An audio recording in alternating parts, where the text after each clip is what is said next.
There is a kind of mystery that does not announce itself. It does not arrive with thunder, or a villain's laugh, or a poneglyph glowing in the dark. It simply sits quietly in a panel, waiting for a reader, calm enough, patient enough, awake enough in the right way to notice it. One Piece has been publishing since 1997, and in that time, Eiichiro Oda has planted mysteries by the hundreds, some the size of a single word choice, some the size of an entire ocean. Tonight we are going to move slowly through 141 of them, not to solve them. Solving is for daylight. Tonight we are only going to sit with them, one after another, the way you might sit by a window and watch snow accumulate without any urgency to measure it. If this is the kind of thing that helps you rest, feel free to subscribe for more, and if you like, tell me in the comments where in the world you are listening from tonight. Let's begin, gently, at the beginning of the beginning. The first mystery is the simplest and the one most readers walk past without stopping. Why is the treasure called One Piece at all? Not what it is, just the name. Oda has confirmed across several SBS volumes that the title carries weight he chose before the manga's first chapter existed, and that the Japanese phrasing, One Piece, folds together the idea of a single object and the idea of a completed whole. It is not one piece among many pieces. It is the piece that makes everything else make sense. That distinction rarely survives translation, and it means the title itself has been quietly telling readers the ending for almost 30 years without a single reader being able to hear it clearly. Before we go further, it helps to sit for a moment with just how long Oda has been carrying all of this alone. Nearly 30 years of weekly deadlines. Nearly 30 years of a single mind holding, in full, an ending that the rest of us have only ever seen in fragments. Most long stories are built by rooms full of people, writers' rooms, editorial committees, franchise Bibles passed between hands that change over the years. One Piece has largely been the opposite. One person's private certainty, refined slowly, revealed slowly, protected so carefully that even his own editors have admitted there are things about the story's conclusion they simply do not know yet. That is the frame worth holding on to as we move through everything else tonight. Every mystery we're about to walk through together was, in some sense, already answered in Oda's own mind decades ago. We are not waiting for him to figure it out. We are waiting for him to finish telling us something he has already decided. The second mystery sits inside the first one. Roger's crew found the treasure and laughed. Not madness, not despair, genuine laughter. And the island where they stood laughing did not have a name before that moment. It only became Laugh Tale afterward, named for what happened there rather than for what it was before. An island without a name for its entire existence until the day someone finally reached it and reacted in a way that made naming it necessary. The name is a record of an emotion, carved permanently into geography. The third mystery is the straw hat itself, and specifically its very first owner. Most casual viewers know Shanks gave it to Luffy. Fewer know, or sit with the fact, that the hat did not begin with Shanks. It began with Goldie Roger, who wore it before he died, who passed it to Shanks, who carried it for years before placing it on a small boy's head in exchange for a promise. 3 owners, 1 line. A hat that has now touched the head of the man who found the treasure, the man who protected the era after him, and the boy who is trying to finish what the first man started. The fourth mystery is the hat's stranger cousin, the giant straw hat sealed inside a chamber in Mary Joieuse. Oda has confirmed in his own quietly evasive way that it connects in meaning to Luffy's hat. He has never said how.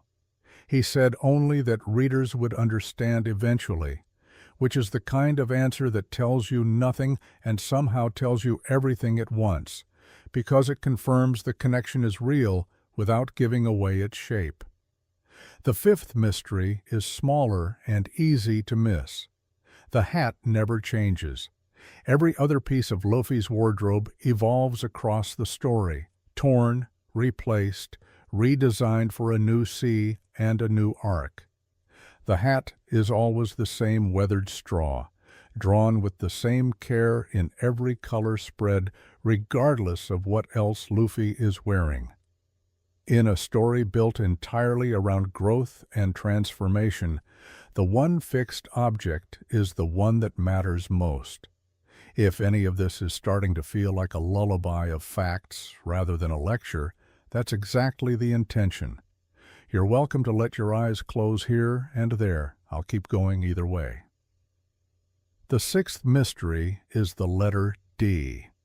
It appears in the names of Roger, Garp, Ace, Teach, Dragon, Law, Luffy, and others, and Oda has confirmed only that its meaning will be revealed, and that when it is, readers will feel something has been a long time coming. He has never confirmed it stands for a family. He has implied, through the structure of the story rather than through direct statement, that it may be older than family, something closer to an inheritance of will passed down through history rather than blood.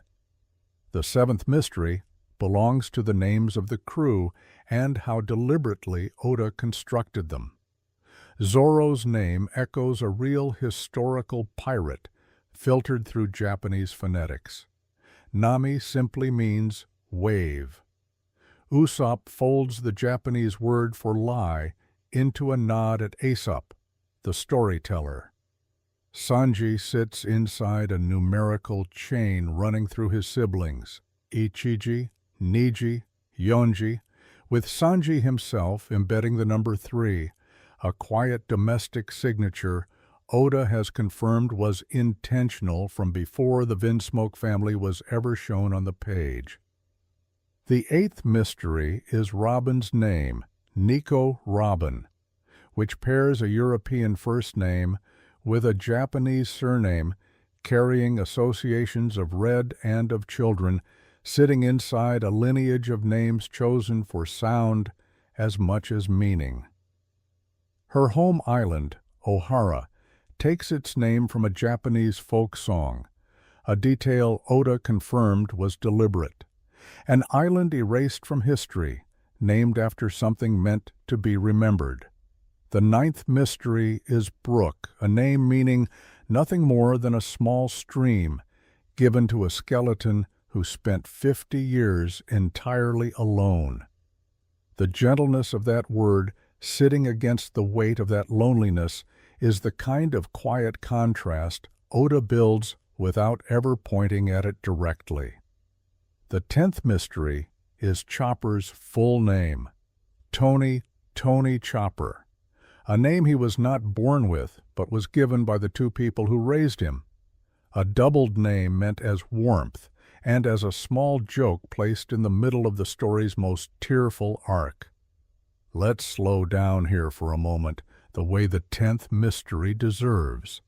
If you are already drifting, that's all right. We have a long way left to go tonight, and none of it requires you to stay awake for all of it. The 11th mystery is Water 7, a city built directly on top of Venice's visual bones, its canals and water taxis lifted from a real Italian city. Oda has openly acknowledged studying before drawing a single panel. The 12th mystery is Dressrosa, pulled from Spain and specifically from Andalusia. Its flamenco dancers and bullfighting culture and warm terraced streets assembled from a visual library. Oda builds for every major island before the artwork begins. The 13th mystery is Wano, modeled specifically on the Edo period of Japanese history, the era of closed borders and internal shogunates. Its isolation, a direct historical mirror Oda has confirmed, was fully intentional. The 14th mystery is Skypiea, drawing from pre-Columbian civilization and the legend of El Dorado, the Golden City Spanish explorers searched centuries for, reimagined as a city in the clouds. The 15th mystery is Fishman Island, its architecture and religious mythology echoing Polynesian and Southeast Asian maritime traditions, reimagined 10,000 meters beneath the surface of the sea. The 16th mystery is smaller than an island. It is the fact that Oda does not typically travel to these places himself.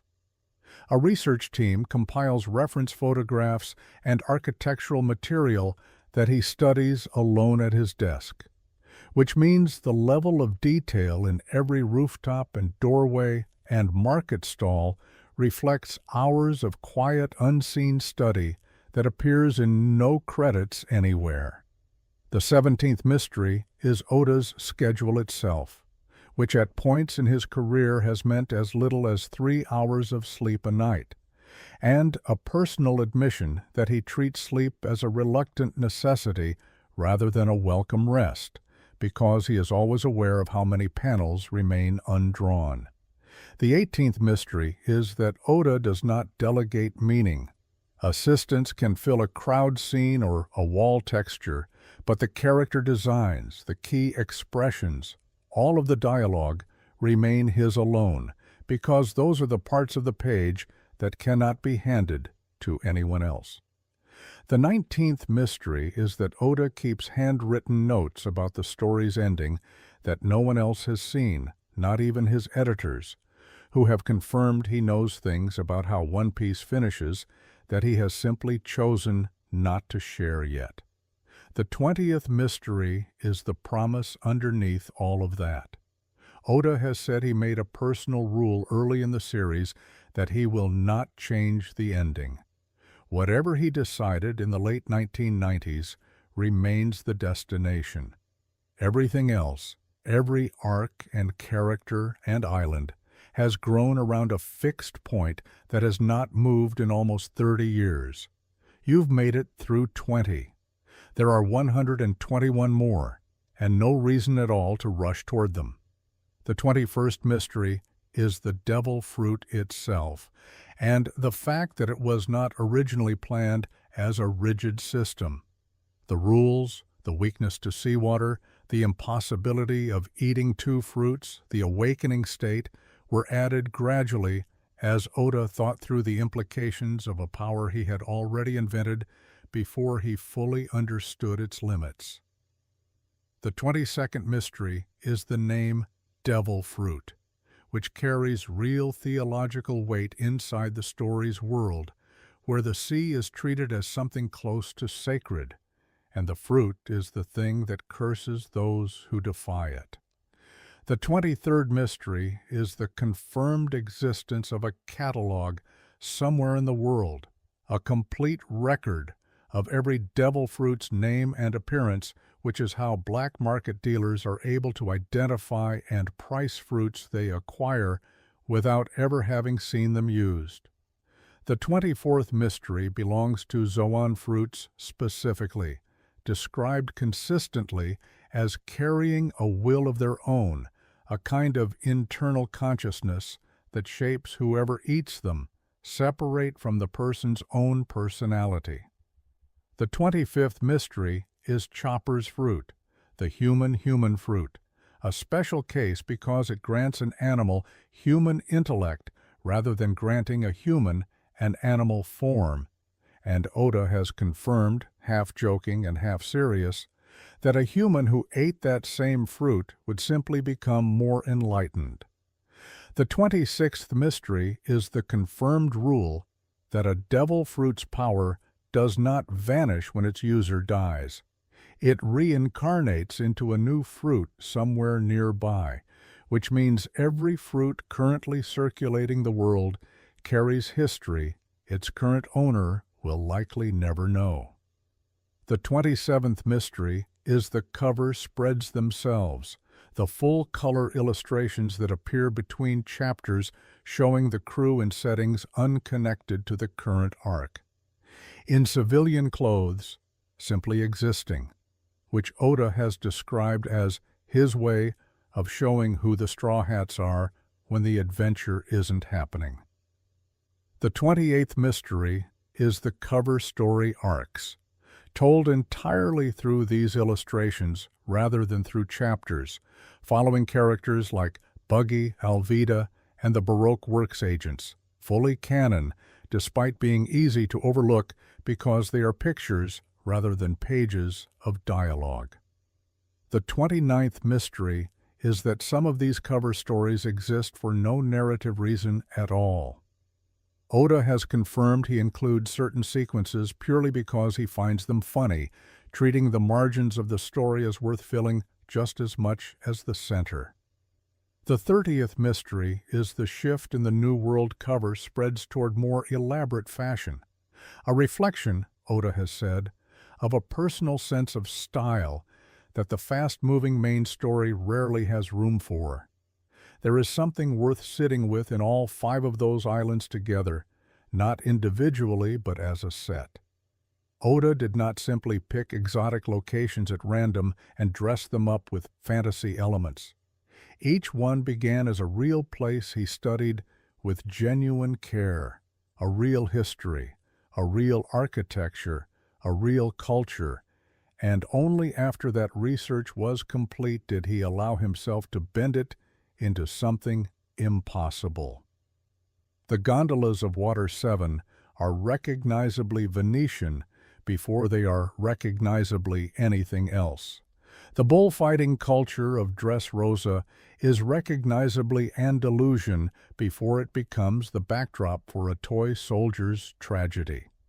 This means that underneath every arc's fantastical elements sits a foundation of real human history, and that foundation is part of why these places feel lived in rather than merely imagined. A reader who has never been to Venice or Andalusia or Edo period Japan can still feel somewhere beneath conscious recognition that these places carry the weight of something that actually existed once somewhere before Oda ever touched a pencil to it. 30 mysteries in. If you're still with me, we're a little over a fifth of the way through the night.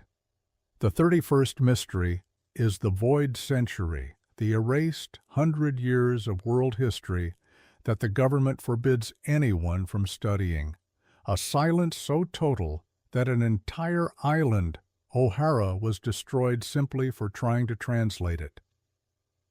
The 32nd mystery is the kingdom that existed during that century, confirmed by Oda to have had a name that has since been deliberately removed from every surviving record. A kingdom destroyed not because it wanted to rule the world, but because its intentions conflicted with those who did.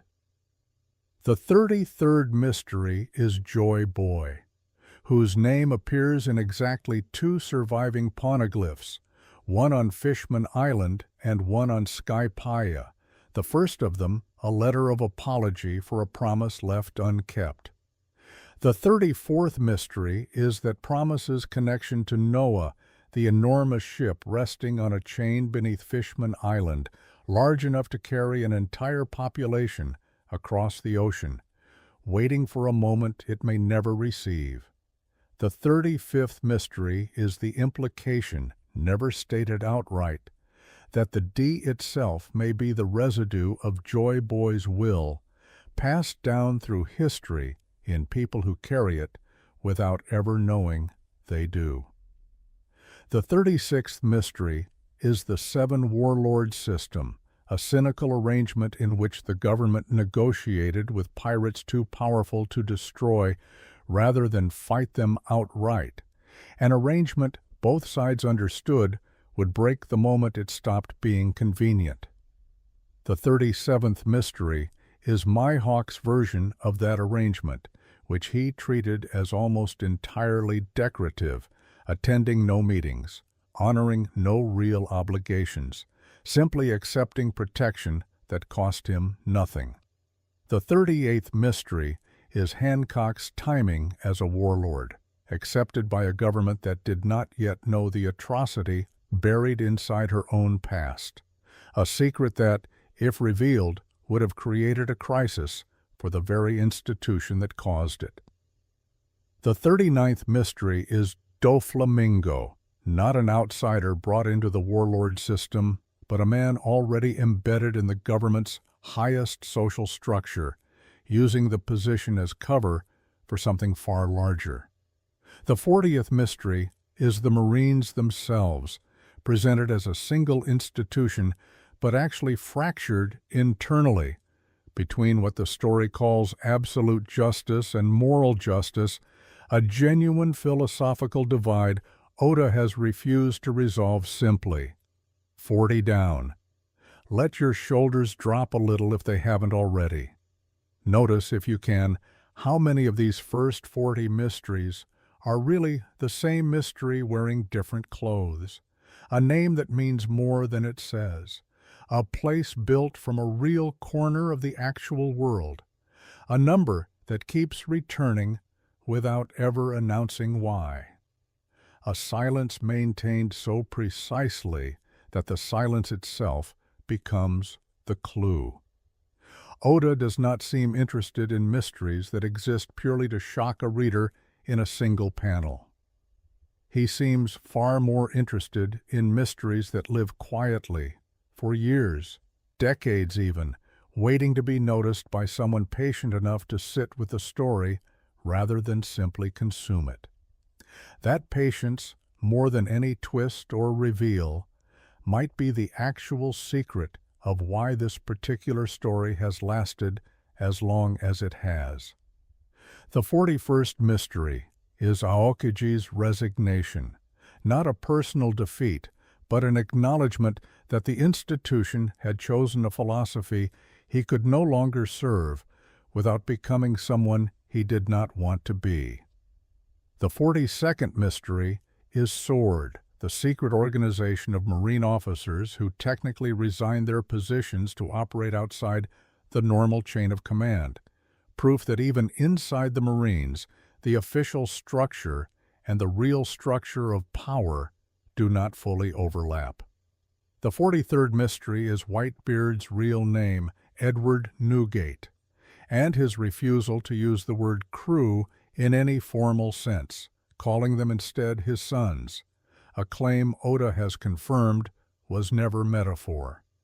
The 44th mystery is the Tremor Fruit's confirmed status as, by evaluation, potentially the single most destructive individual power in the world, a power Whitebeard held back his entire life because destroying the world was never what the strongest man in it wanted.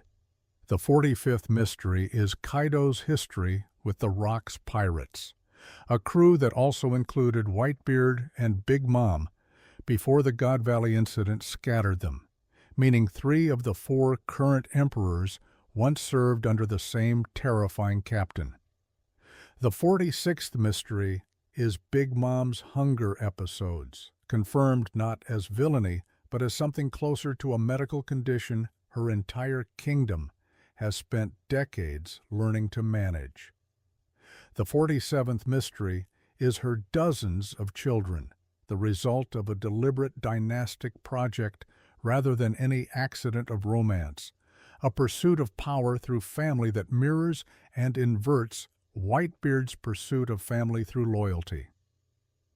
The 48th mystery is Shanks, deliberately the least explained of the 4 emperors, his scar from Blackbeard never fully described, his connection to the highest levels of the world government never fully explained either.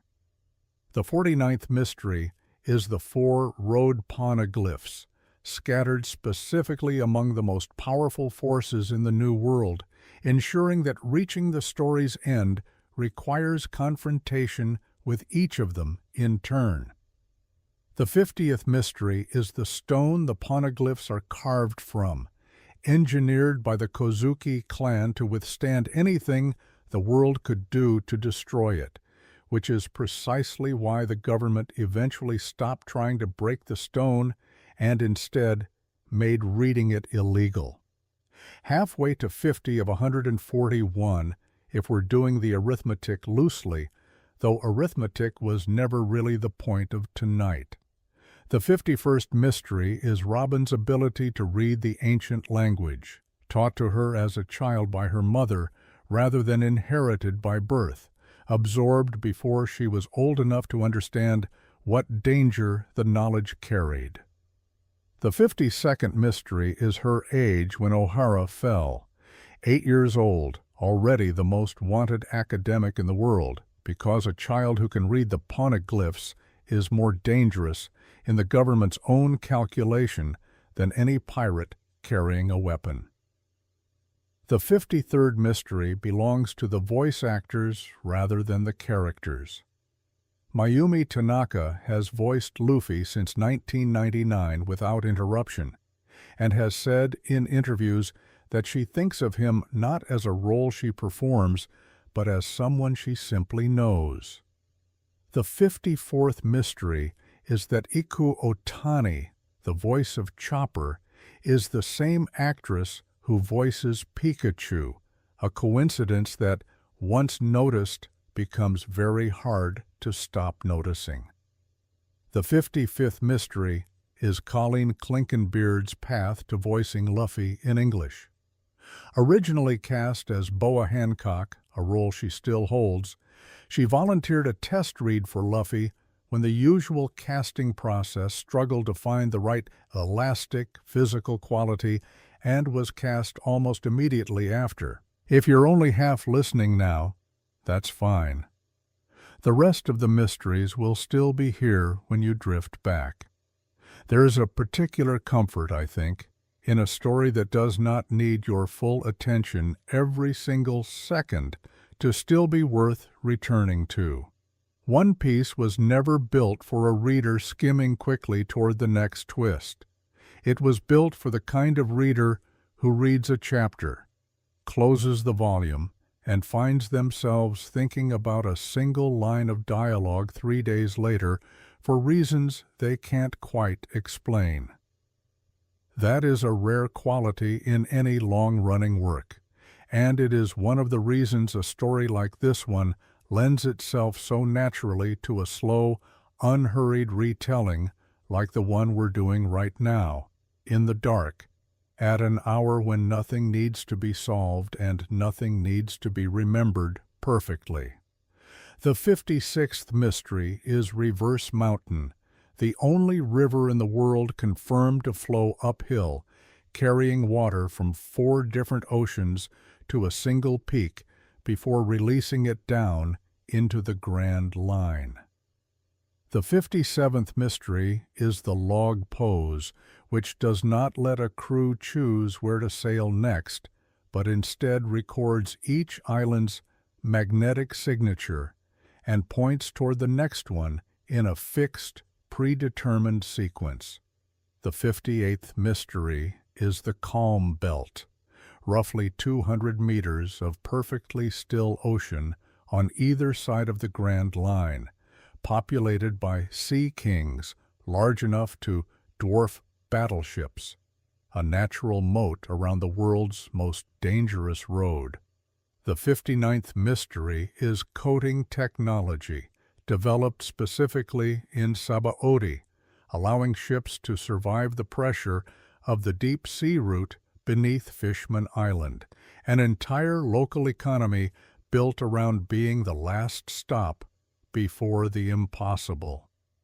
The 60th mystery is the number 17, appearing across Nami's age when she joined the crew, Luffy's age for the first half of the story, and Brooks' age, when his crew promised to return for him, a quiet numerical thread Oda has tracked with more precision than most readers ever notice. It's worth pausing on the geography itself for a moment longer, because the Grand Line's design is one of those things that sound simple when summarized and becomes stranger the longer you actually think about it. A river that flows uphill, a compass that cannot be trusted to point north because the entire region generates its own unpredictable magnetic weather. A road through the ocean that is not a road in any conventional sense, but that behaves like one anyway, insisting on a sequence, refusing to be skipped or reordered, no matter how powerful or determined the crew attempting to skip it might be. Oda built an ocean that behaves like a narrative. It does not simply exist to be crossed. It insists on being experienced in order, one island revealing itself only once the last one has been properly left behind. That is not an accident of world-building convenience. It is a world literally engineered to enforce the same patient, unhurried pacing that the story itself follows, chapter after chapter, arc after arc, always moving forward, never allowed to rush. 60. If your eyes are closed already, I'll keep the pace exactly the same either way. The 61st mystery is the number 3, embedded in the crew's structure, from its 3 primary fighters to its 3 navigational specialists. A pattern Oda has said he finds naturally satisfying, enough for contrast without excess complexity. The 62nd mystery is the story's internal calendar, with Luffy born in the 242nd year of the current era. Roger's execution occurring 24 years before the main story, and the Void Century sitting exactly 900 years back. A timeline maintained without contradiction across decades.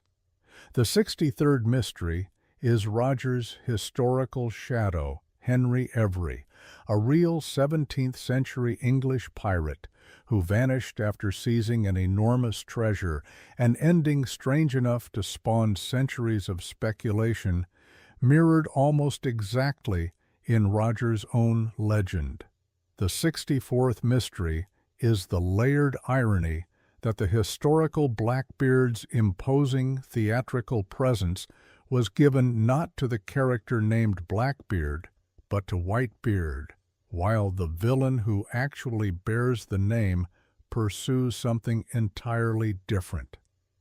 The 65th mystery is Trafalgar Law's full name, assembled from the naval battle of Trafalgar and the Scottish economist John Law, who created one of history's first major financial bubbles, a naval disaster and a financial one folded into a single surgeon pirate. The 66th mystery is Mihawk's first name, a direct nod to Dracula, paired with Hawk for its predatory precision, a combination Oda has confirmed with something close to open delight. The 67th mystery is the Straw Hat Jolly Roger's early roughness, drawn deliberately imperfect in the first chapters because it was meant to look like something drawn by a boy who had just started out, before the world had time to render him properly in memory. The 68th mystery is Whitebeard's cross and crescent flag, echoing real historical maritime heraldry associated with protection and old established power, chosen specifically to look like something that had been flying for a long time before the story ever began. The 69th mystery is the resemblance between Shanks's flag and Luffy's, the same 3 diagonal scars crossing the skull's eye on both, a tribute built directly into the story's most visible symbol. The 70th mystery is Blackbeard's 3-faced skull flag, designed before his second devil fruit was ever revealed to readers, meaning the flag encoded information about his future power before the story had confirmed it existed. 70 down, 71 to go. No need to count them faster than the night allows. The 71st mystery is Zoro's sense of direction, confirmed by Oda not as a running joke alone, but as something close to a genuine condition.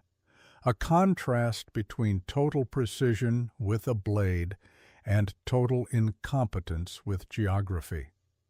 The 72nd mystery is Nami's maps, drawn of every island she visited during her years working for Arlong. Not because she was ordered to, but because she could not stop herself, cartography functioning as the one form of freedom available to her. The 73rd mystery is Usopp's father, Yasopp, one of the finest marksmen in the world, and the quiet implication that Usopp became a sniper not by coincidence, but by unconsciously reaching for the same stars his absent father was said to have reached. The 74th mystery is Sanji's refusal to fight with his hands, a rule that only makes full sense once his childhood is revealed, transforming what looked like a stylistic quirk into a survival mechanism built from real suffering.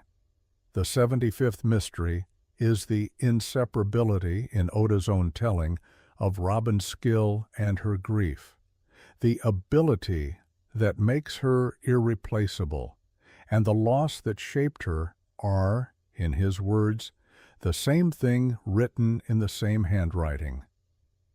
The 76th mystery is Frankie's body, confirmed in an SBS response to be unevenly modified, with the parts he could see and reach himself far more elaborate than the parts assembled by his friends, a body that is part self-made and part gift. The 77th mystery is Brook's 50 years alone in the Florian Triangle, a stretch of time Oda has said he refused to soften in the writing, wanting readers to understand precisely how long 50 years is when spent entirely without another voice. The 78th mystery is the way each arc is built, beginning always with what Oda calls the arrival, a scene he treats as one of the most important in any arc, because it sets the reader's very first relationship with an unfamiliar place. The 79th mystery is that the emotional core of an arc, its central wound, is planned before the villain, the geography, or the action sequences. The feeling comes first. Everything else is built to reach it. The 80th mystery is that each arc's villain functions as a shadow version of what Thesteri's values could become without conscience, which is why their defeat resolves something deeper than a simple contest of strength. Take a moment here, if you'd like, to notice how many of these mysteries loop back on each other without ever quite touching. The that might be Joy Boy's will, the warlord system that let a rotten institution look clean from the outside. The Marines split quietly down their own philosophical middle. None of these threads have been tied together yet by the story itself, and that is worth trusting rather than resenting. A story that ties every thread together too early stops feeling like a world and starts feeling like a machine built only to be solved.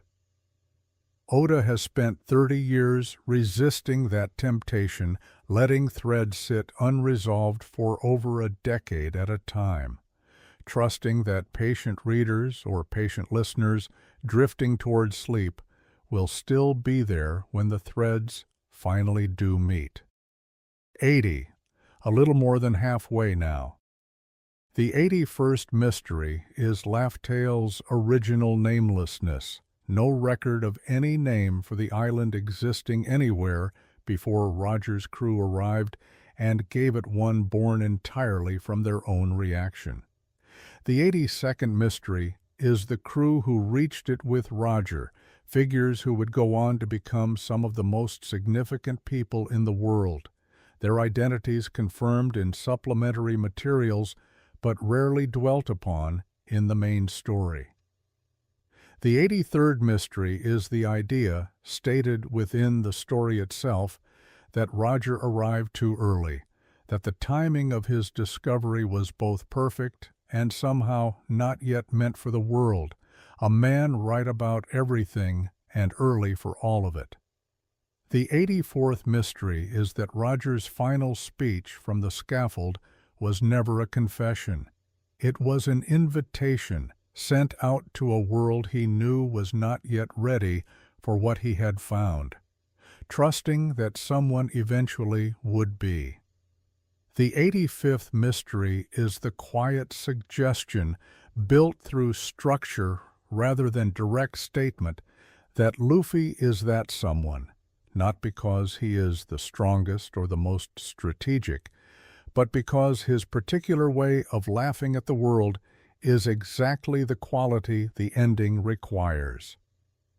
The 86th mystery is the Florian Triangle's permanent fog, never explained by the arc set within it, never cleared once the Straw Hat sailed free of it. The 87th mystery is the enormous silhouettes glimpsed moving through that fog in the arc's final panels, confirmed by Oda to be real entities rather than artistic flourish, their nature deliberately withheld.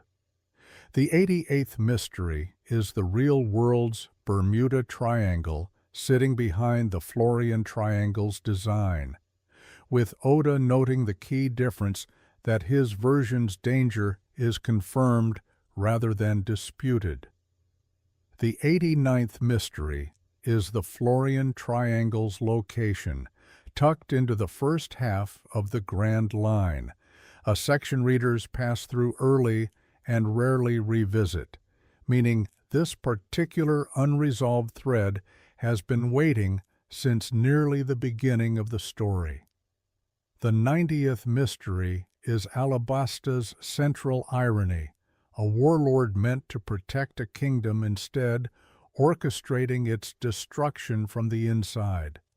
The corruption of the entire warlord system rendered through one specific betrayal. 90 down. If you're asleep already, that's the whole point, and I'll simply keep speaking softly to the room. The 91st mystery is Vivi's choice to remain with her kingdom rather than join the crew, a decision Oda has said he planned from the very beginning, not because she was unworthy, but because her story needed something the main voyage could not offer her. The 92nd mystery is Robin's introduction as Miss All Sunday, placed deliberately inside a villain organization so that readers would meet her already uncertain, planting the seeds for the story of belonging that would follow. The 93rd mystery is the Poneglyph beneath Alabasta, recording the location of Pluton, confirmation that the ancient weapons arc, which would not fully unfold for years, was part of the plan from this early point in the story. The 94th mystery is Crocodile's true motivation, never simple conquest, but a specific hunt for that stone, the scale of his willingness to destroy a country measured against how much that pursuit mattered to him. The 95th mystery is Ace's death at Marineford, confirmed to mirror the shape of his entire relationship with Luffy, an older brother once again turning back into danger the exact same way he always had. The 96th mystery is Oda's own account of writing that arc, describing it as the most emotionally difficult thing he had written to that point, sustaining his own engagement across months toward an ending he had already decided and could not change. The 97th mystery is the 2-year time skip that followed, which Oda has explicitly resisted framing as a simple power-up device, describing it instead as a stopping the story itself required. The 98th mystery is how differently each crew member spent those 2 years, not identical training, but individually tailored growth. Zoro under Mihawk, Nami at Weatheria, Robin with the Revolutionary Army, each location chosen for what that specific person needed rather than for symmetry. The 99th mystery is the Revolutionary Army itself, one of the most significant forces in the world and one of the least explored on the page, its goals stated plainly and rarely revisited. The 100th mystery is Dragon, Luffy's father, present near Gray Terminal without explanation, carrying the D, having built an entire army from a starting point where it did not yet exist, choosing his son's freedom over his son's safety without the story ever fully narrating why. 100. 41 left, and the night is still comfortably long enough for all of them. It is worth noticing, at exactly this point, how much of what we've covered tonight lives not in explosions or reveals, but in restraint. Frankie burning blueprints rather than reconstructing a weapon. Dragon choosing distance over closeness for reasons the story has never once spoken aloud. A government choosing silence over destruction once destruction proved impossible. Restraint, again and again, as its own kind of world-building, quieter than any battle but somehow carrying just as much weight. A story about pirates, about freedom, about the loudest kind of adventure imaginable, built underneath on a foundation of things deliberately left unsaid. The 101st mystery is Sabo, who survived Gray Terminal, lost his memory, was raised by Dragon without knowing his own past, and recovered it years later during the Dressrosa arc, both identities equally real once memory returned rather than one replacing the other. The 102nd mystery is the Revolutionary Army's stated goal, the abolition of the world noble's authority entirely, not merely its abuses, a position stated in the story without ever being framed as something readers should resist agreeing with. The 103rd mystery is Pluton, the ancient battleship confirmed to exist beneath Wano, capable of destroying an island in a single shot. Its blueprints deliberately burned by Frankie to keep it from the wrong hands before the right one arrived. The 104th mystery is Poseidon, not a weapon in the mechanical sense at all, but a person, an ability appearing across generations of Fishman Island's royal family to command the Sea Kings themselves. The 105th mystery is the Void Century's Poseidon, a mermaid princess who apparently worked alongside Joy Boy toward a goal the story has never fully confirmed. The 106th mystery is Uranus, the third ancient weapon mentioned by name and otherwise left in near total silence, more protected than any other unresolved element in the entire series. The 107th mystery is the classical symmetry of the three weapons, a ship, a command over the sea, and an unknown third, echoing the shape of an ancient struggle, the void. Century silence was built specifically to hide. The 108th mystery is the SBS column itself, treated by Oda as a serious creative document even at its silliest, confirming blood types, birthdays, and favorite meals for characters who otherwise live entirely inside the main narrative. The 109th mystery is the tenderness Oda brings to SBS. Questions about characters who died, answering with details that reveal the fullness of an inner life. The main story never had room to speak aloud.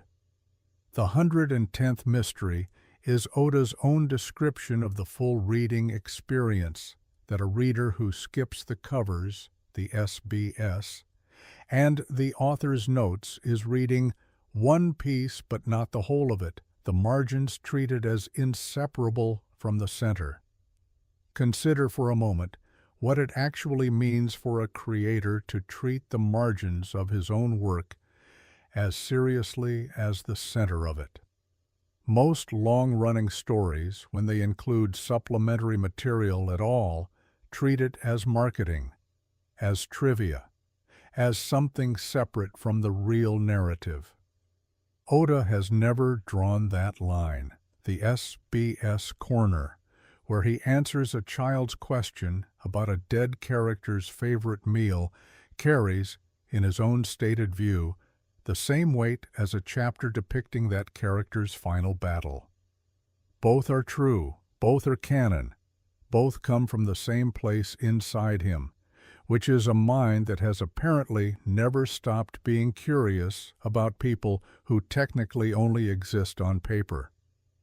That refusal to treat any part of the work as disposable is, in its own quiet way, one of the reasons the world of One Piece has managed to stay coherent and alive across a publication run this long.